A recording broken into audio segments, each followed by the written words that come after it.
Baik, kita lanjut ke topik selanjutnya, yaitu sistem peredaran darah pada manusia. Kalau kita berbicara tentang peredaran darah, maka kita akan membahas organ terpenting dalam peredaran darah, yaitu jantung. Nah, jantung ini ada bagian-bagiannya, apa saja? Itu namanya arteri, atau sering kita sebut sebagai nadi. Yang kedua, vena atau pembuluh balik. Kemudian ruang jantung itu dibagi 4, ruang jantung dibagi 4 ya. Ini 2 di atas, 2 di bawah. Yang atas, yang ini berkebalikan ya. Kalau ini tangan kita kanan, tapi namanya ini serambi kiri. Serambi kanan, ini bilik kiri, dan juga bilik kanan ya.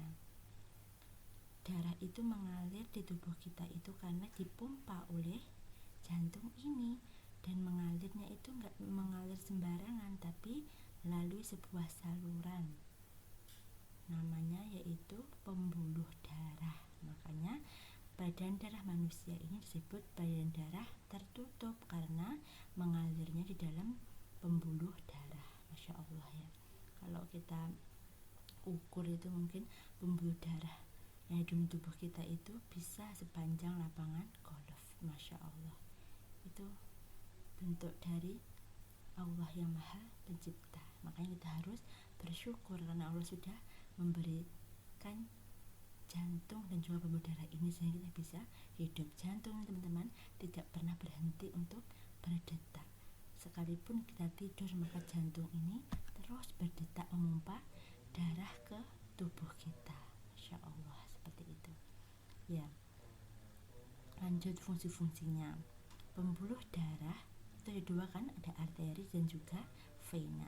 Nadi ini berfungsi untuk mengalirkan darah dari jantung keluar jantung, baik itu ke seluruh tubuh maupun ke paru-paru. Nah, arteri itu memompa darah keluar jantung. Kalau vena, pembuluh vena atau balik itu memompa darah balik lagi atau kembali ke jantung. Jadi itu ya.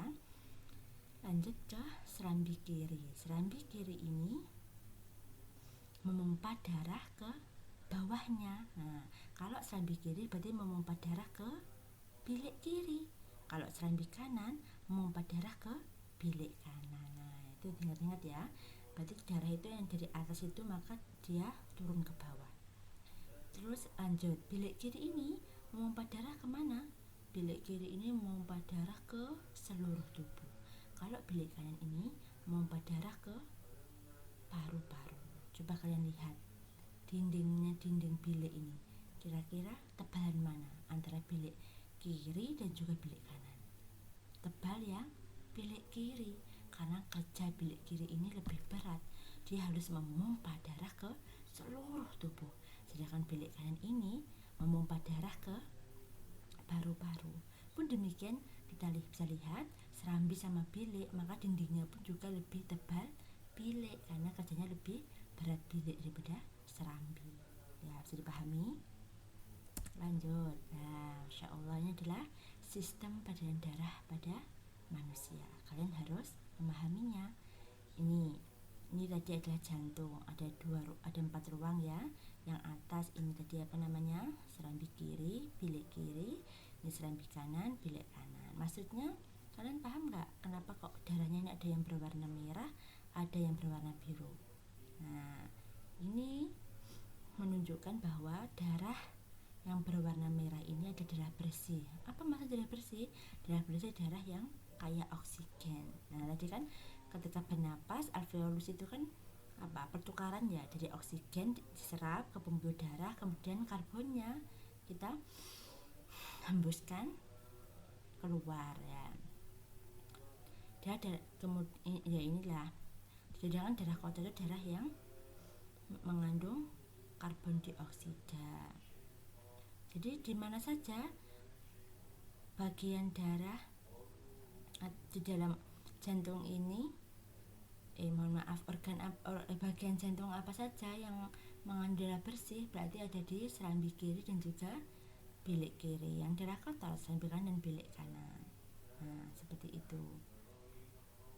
Sistem peredaran darah ini dibagi dua, ada namanya peredaran darah besar dan juga ada peredaran darah kecil. Apa bedanya? Kalau peredaran darah besar ini kayak gini. Masya Allah, ini adalah ini yang kecil dulu teman-teman ya. Ini adalah kegiatan jantung memompa. Coba kamu perhatikan. Dari mana? Nih, dari bilik serambi kiri, serambi kanan ke bilik kanan ke arteri pulmonalis, ini adalah paru-paru, kemudian masuk ke serambi kiri. Nah, inilah peredaran darah kecil. Kalau kecil itu berarti dia ke paru-paru. Nah, dari bilik kanan ke arteri pulmonalis, pulmo itu nama lainnya paru-paru. Arteri pulmonalis berarti arteri paru-paru. Namanya aja arteri paru-paru, berarti dia menuju ke paru-paru, vena paru-paru ke serambi kiri ya. Serambi kiri ini dia ke bilik kiri. Setelah bilik kiri, bilik kiri menuju ke seluruh tubuh. Kemudian kembali ke serambi kanan. Begitu seterusnya. Kalau darah kecil, peredaran darah kecil ke paru-paru, kalau darah besar maka ke seluruh tubuh. Yang namanya bilik itu langsung ke arteri kan. Kalau seluruh tubuh berarti seluruh tubuh. Kalau kalian supaya mudah mengingatnya, kalau arteri seluruh tubuh berarti ke seluruh tubuh, seluruh tubuh berarti dari seluruh tubuh ke serambi kanan.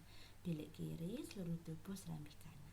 Sebenarnya ini adalah sebuah sistem ya.